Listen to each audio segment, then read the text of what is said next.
안녕하세요, 여러분. 오늘은 우리가 너무나 사랑하는 여름과일 참외에 대해 이야기해 보려고 해요. 참외는 달콤하고 시원해서 더운 여름에 먹으면 정말 맛있죠. 하지만 참외를 잘못 먹으면 우리 몸에 좋지 않은 일이 생길 수 있다는 사실 알고 계셨나요? 참외는 분명히 좋은 과일이에요. 비타민과 미네랄이 많이 들어있고 우리 몸에 필요한 영양소가 가득해요. 하지만 어떤 음식과 함께 먹거나 어떤 방법으로 먹느냐에 따라서 독이 될 수도 있어요. 오늘은 참외를 먹을 때 절대 하면 안 되는 나쁜 습관들과 건강하게 먹는 방법을 알려드릴게요. 시청하기 전에 도움이 될 것 같다고 생각하신다면 구독, 좋아요, 알림 설정 하시기를 부탁드려요. 이제 시작하겠습니다. 첫 번째, 최악의 궁합 참외와 우유. 많은 분들이 참외를 먹고 나서 우유를 마시거나 참외 우유 스무디를 만들어 드시는 경우가 있어요. 특히 여름철에는 시원한 참외 우유 스무디가 인기가 많죠. 하지만 이건 정말 위험한 조합이에요. 참외에는 구연산이라는 성분이 많이 들어있는데 이것이 우유의 단백질과 만나면 우리 몸에서 소화되지 않는 단단한 덩어리를 만들어요. 이 덩어리는 마치 돌처럼 단단해서 위산으로도 잘 녹지 않아요. 실제로 한 연구에서는 참외와 우유를 함께 먹은 사람들의 위를 검사해봤는데 위 속에 하얀 덩어리들이 여러 개 발견되었어요. 이런 덩어리들이 위벽에 달라붙어서 위를 자극하면 위염이나 위궤양까지 생길 수 있어요. 이런 덩어리가 계속 쌓이면 위에서 썩기 시작해요. 썩은 음식물이 우리 몸속에 있으면 헬리코박터 파일로리 같은 나쁜 세균들이 급속도로 번식해요. 이 나쁜 세균들이 만드는 독소가 혈관을 타고 우리 몸 전체로 퍼지면서 만성염증을 일으켜요. 만성염증은 정말 무서운 거예요. 염증이 계속 생기면 우리 몸의 정상 세포들이 하나씩 망가지기 시작해요. 세포가 망가지면서 DNA도 손상되는데 이렇게 손상된 세포들이 통제를 벗어나 무한정 증식하는 것이 바로 암이에요. 특히 위암, 대장암 같은 소화기 계통의 암 발생 위험이 크게 높아져요. 또한 이런 독소들이 혈액을 타고 뇌로 올라가면 뇌혈관 장벽을 통과해서 뇌세포까지 직접 공격해요. 뇌세포가 많이 망가지면 처음에는 건망증 정도로 시작하지만 점점 심해져서 기억력이 나빠지고 판단력과 사고력도 떨어져요. 심한 경우에는 가족들의 얼굴도 알아보지 못하는 치매까지 발전할 수 있어요. 더 무서운 것은 이런 과정이 천천히 진행되기 때문에 우리가 느끼지 못한다는 거예요. 처음에는 배가 조금 더부룩한 정도로만 느껴지지만 몇 년이 지나면서 점점 심각한 문제로 발전하는 거죠. 그래서 참외를 먹은 후에는 최소 2시간에서 3시간 후에 우유를 마셔야 해요. 가능하면 하루 정도 간격을 두는 것이 더 안전해요. 두 번째, 최악의 궁합 참외와 차가운 물. 더운 여름에 참외를 먹고 시원한 물을 벌컥벌컥 마시는 분들이 정말 많아요. 특히 참외를 먹으면 목이 마르기 때문에 자연스럽게 물을 찾게 되죠. 하지만 이것도 아주 나쁜 습관이에요. 참외는 원래 차가운 성질을 가진 과일이에요. 한의학에서는 이를 한성식품이라고 불러요. 우리 조상들도 참외를 먹을 때 항상 주의했던 이유가 바로 이것 때문이에요. 여기에 차가운 물까지 마시면 우리 위장의 온도가 급격하게 떨어져요. 정상적인 위장의 온도는 약 37도 정도인데 차가운 참외와 찬물이 들어가면 온도가 30도 이하로 떨어질 수 있어요. 이렇게 온도가 떨어지면 위액 분비가 크게 줄어들고 위장 운동도 거의 멈춰버려요. 위장이 제대로 일하지 못하면 음식물이 위 속에서 8에서 10시간씩 머물러 있게 돼요. 정상적으로는 2시간에서 3시간이면 소장으로 넘어가야 하는데 말이에요. 이렇게 오랫동안 위에 머물러 있는 음식물은 부패하기 시작해요. 부패한 음식물에서는 암모니아, 황화수소 같은 독성 가스들이 나와요. 이런 가스들이 위벽을 자극해서 위염을 일으키고 심한 경우에는 위궤양까지 만들어요. 더 무서운 것은 이런 독소들이 혈관을 타고 간으로 가서 간에 부담을 준다는 거예요. 간은 우리 몸의 해독 공장 역할을 하는데 독소가 너무 많이 들어오면 간이 제대로 일하지 못해요. 간 기능이 떨어지면 몸속의 독소들이 제대로 배출되지 않아서 계속 쌓여요. 이렇게 쌓인 독소들은 우리 몸의 면역 시스템을 약하게 만들어요. 면역 시스템이 약해지면 우리 몸에서 매일 생기는 이상한 세포들을 제대로 잡아내지 못해요. 정상적으로는 하루에도 수천 개 이상 세포가 생기지만 면역 시스템이 이를 모두 제거해주거든요. 하지만 면역력이 떨어지면 이런 이상 세포들이 살아남아서 암세포로 발전할 위험이 크게 높아져요. 또한 차가워진 위장은 혈액순환도 나쁘게 만들어요. 혈액순환이 나빠지면 뇌에 산소와 영양분이 제대로 공급되지 않아요. 뇌는 우리 몸에서 가장 많은 에너지를 사용하는 기관인데 영양 공급이 부족하면 뇌세포들이 하나씩 죽어가기 시작해요. 뇌세포가 죽으면 처음에는 집중력이 떨어지고 깜빡깜빡하는 일이 많아져요. 시간이 지나면서 점점 심해져서 새로운 것을 기억하지 못하고 옛날 일도 잊어버리게 돼요. 이것이 바로 치매의 시작이에요. 실제로 한 연구에서는 평소에 찬 음식을 자주 먹는 사람들이 치매에 걸릴 확률이 3배나 높다는 결과가 나왔어요. 이는 차가운 음식이 뇌 혈류를 감소시키고 뇌세포의 활동을 방해하기 때문이에요. 그래서 참외를 먹고 물을 마시고 싶다면 미지근한 온도의 물을 조금씩 천천히 마시는 것이 좋아요. 가능하면 따뜻한 차를 마시는 것이 더 좋답니다. 생강차나 대추차 같은 따뜻한 차는 참외의 찬 성질을 중화시켜주는 역할을 해요. 세 번째, 최악의 궁합 참외 껍질까지 함께 먹기.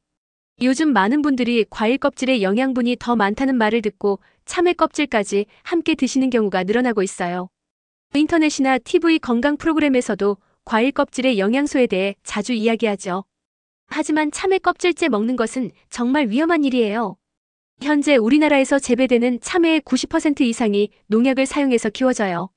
참외는 특히 벌레들이 좋아하는 과일이라서 농약을 더 많이 사용하게 돼요. 또한 참외는 껍질이 얇고 표면이 울퉁불퉁해서 농약이 깊숙이 스며들어요. 농약에는 우리 몸에 해로운 화학물질들이 수십 가지나 들어있어요. 그 중에서도 가장 위험한 것들은 유기인 화합물, 카바메이트, 제초제 성분들이에요. 이런 화학물질들은 물로 씻어도 잘 제거되지 않아요. 특히 참외 껍질의 주름진 부분에 깊숙이 박혀 있어서 일반적인 세척으로는 제거가 거의 불가능해요. 이런 농약 성분들이 우리 몸에 들어가면 가장 먼저 간과 신장에 쌓여요. 간과 신장은 우리 몸의 해독을 담당하는 기관인데 농약 독소가 너무 많이 들어오면 처리할 수 있는 능력을 초과하게 돼요. 간 기능이 떨어지면 몸속의 독소들이 제대로 배출되지 않아서 혈액 속에 계속 돌아다녀요. 이렇게 오염된 혈액이 온몸을 돌면서 정상 세포들을 하나씩 손상시켜요. 세포 손상이 계속되면 DNA가 변형되고 이렇게 변형된 세포가 통제를 벗어나 무한정 증식하는 것이 바로 암이에요. 실제로 농약에 많이 노출된 농부들을 조사해 본 결과 일반 사람들보다 간암, 신장암, 뇌종양 발생률이 2배, 3배 높게 나타났어요. 특히 무서운 것은 농약 속 화학물질들이 뇌혈관 장벽을 쉽게 통과한다는 거예요. 뇌혈관 장벽은 우리 뇌를 보호하는 마지막 방어선인데 농약의 특정 성분들은 이 장벽을 뚫고 뇌까지 도달할 수 있어요. 뇌에 쌓인 농약 독소들은 뇌세포를 직접 공격해서 염증을 일으켜요.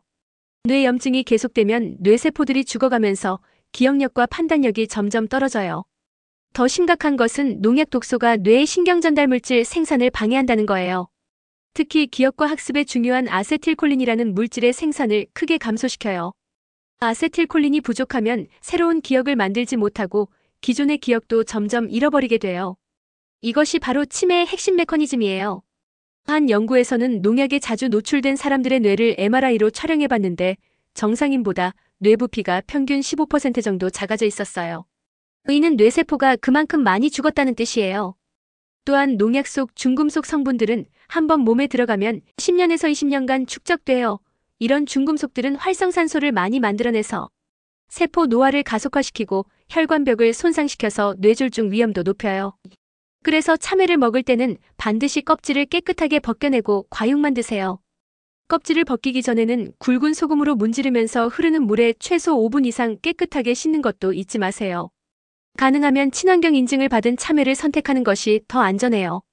이제 참외를 건강하게 먹는 방법을 알아볼까요? 참외를 제대로 먹으면 우리 몸에 정말 좋은 일들이 많이 생겨요. 참외는 수천 년 전부터 우리 조상들이 즐겨 먹던 전통 과일이에요. 특히 조선시대 궁중에서는 참외를 귀한 과일로 여겨서 임금님께 진상하기도 했답니다. 참외에는 베타카로틴이라는 성분이 풍부하게 들어있어요. 베타카로틴은 우리 몸에 들어가면 비타민 A로 바뀌는데 이 비타민 A가 정말 중요한 역할을 해요. 먼저 우리 눈을 건강하게 만들어줘요. 특히 밤에 잘 보이게 해주는 로둑신이라는 물질을 만드는데 꼭 필요해요. 그래서 참외를 꾸준히 먹으면 야맹증을 예방할 수 있어요. 또한 베타카로틴은 우리 피부를 예쁘게 만들어주는 역할도 해요. 피부 세포의 재생을 도와주고 자외선으로부터 피부를 보호해줘요. 여름철에 참외를 먹으면 햇볕에 탄 피부가 빨리 회복되는 이유가 바로 이것 때문이에요. 가장 중요한 것은 베타카로틴이 우리 몸의 면역력을 크게 높여준다는 거예요. 베타카로틴은 강력한 항산화 작용을 해서 우리 몸의 해로운 활성산소를 제거해줘요. 활성산소는 우리 몸의 세포를 공격해서 노화를 빨리 시키고 각종 질병을 일으키는 나쁜 물질이에요. 베타카로틴이 이런 활성산소를 없애주니까 감기나 다른 병에 잘 걸리지 않게 되는 거죠. 참외에 들어있는 칼륨은 우리 몸의 나트륨을 밖으로 내보내는 중요한 역할을 해요. 현대인들은 짠 음식을 많이 먹어서 나트륨이 과도하게 쌓여 있는 경우가 많아요. 나트륨이 너무 많으면 혈관벽이 두꺼워지고 혈압이 올라가요. 고혈압은 심장병과 뇌졸중의 주요 원인이 되죠. 칼륨은 이런 나트륨을 신장을 통해 소변으로 배출시켜줘요. 혈액 속 나트륨 농도가 정상화되면 혈압이 자연스럽게 내려가고 심장과 뇌에 가는 부담도 줄어들어요. 실제로 참외를 꾸준히 먹는 사람들은 고혈압 발생률이 30% 정도 낮다는 연구 결과가 있어요. 참외의 단맛을 내는 천연당분은 우리 뇌에 최고의 에너지를 공급해줘요. 뇌는 포도당만을 연료로 사용하는데 참외의 천연당분은 포도당으로 쉽게 전환돼요. 하지만 인공 설탕과는 달리 천천히 흡수되어서 혈당을 급격하게 올리지 않아요. 이런 안정적인 에너지 공급은 우리 뇌 기능을 크게 향상시켜요. 집중력이 높아지고 기억력도 좋아져요. 특히 학생들이나 수험생들에게는 정말 좋은 간식이 될 수 있어요. 실제로 한 연구에서는 참외를 먹은 후 30분 뒤에 기억력 테스트를 했는데 평소보다 점수가 20% 정도 향상되었다고 해요. 참외에는 비타민C도 많이 들어있어요. 비타민C는 우리 몸의 콜라겐 생성을 도와줘요. 콜라겐은 우리 피부, 혈관, 뼈, 관절을 구성하는 중요한 단백질이에요. 나이가 들면서 콜라겐이 부족해지면 피부가 늘어지고 주름이 생기며 혈관도 약해져요. 참외의 비타민C가 이런 노화 과정을 늦춰주는 거죠. 또한 참외에는 엽산이라는 비타민도 들어있어요. 엽산은 적혈구를 만드는데 꼭 필요한 성분이에요. 엽산이 부족하면 빈혈이 생기고 쉽게 피곤해져요. 특히 임산부에게는 더욱 중요한데 태아의 신경계 발달에 꼭 필요하거든요. 이제 참외를 가장 건강하게 먹을 수 있는 레시피들을 알려드릴게요. 첫 번째는 참외를 그냥 간단하게 먹는 방법이에요. 참외를 깨끗하게 씻고 껍질을 벗긴 후에 적당한 크기로 자르세요. 하루에 하나에서 2개가 정도가 적당해요. 너무 많이 먹으면 배가 차가워져서 소화에 문제가 생길 수 있어요. 두 번째는 참외차 만들기예요. 참외를 얇게 썰어서 뜨거운 물에 우려내면 따뜻한 참외차가 돼요. 이렇게 마시면 참외의 차가운 성질이 중화되어서 위장에 부담을 주지 않아요. 꿀을 조금 넣으면 더 맛있어요. 세 번째는 참외 샐러드예요. 참외를 작은 조각으로 자르고 상추, 토마토, 오이 같은 채소와 함께 섞어서 드세요. 드레싱은 올리브오일과 레몬즙을 섞어서 만들면 돼요. 이렇게 먹으면 참외의 당분과 채소의 섬유질이 만나서 혈당 상승을 천천히 만들어줘요. 네 번째는 참외 스무디인데 우유 대신 요구르트를 사용하세요. 참외와 플레인 요구르트, 그리고 얼음을 믹서에 넣고 갈아주세요. 요구르트의 유산균이 참외와 만나면 소화를 도와주는 좋은 조합이 돼요. 참외 먹을 때 주의할 점. 참외를 먹을 때 몇 가지 더 주의할 점들이 있어요. 첫째, 참외는 식사 30분 전이나 식사 후 2시간 후에 드세요. 밥을 먹자마자 참외를 먹으면 소화에 방해가 돼요. 둘째, 참외는 상온에서 드세요. 냉장고에서 바로 꺼낸 차가운 참외는 위장에 부담을 줄 수 있어요. 냉장 보관했다면 30분 정도 실온에 두었다가 드세요. 셋째, 참외를 먹을 때는 천천히 꼭꼭 씹어서 드세요. 급하게 먹으면 소화가 잘 안 돼요. 넷째, 당뇨병이 있으신 분들은 참외를 조금씩 드세요. 참외에도 당분이 들어있어서 혈당을 올릴 수 있어요. 참외는 정말 좋은 과일이에요. 하지만 어떻게 먹느냐에 따라서 독이 될 수도 있고 약이 될 수도 있어요. 오늘 알려드린 내용을 잘 기억하셔서 참외를 건강하게 드세요. 건강한 식습관은 하루아침에 만들어지지 않아요. 매일매일 조금씩 신경 쓰다 보면 우리 몸이 점점 더 건강해질 거예요. 오늘부터라도 참외를 올바르게 먹어서 건강한 여름 보내세요. 영상 봐주셔서 감사합니다. 그린레인이었습니다.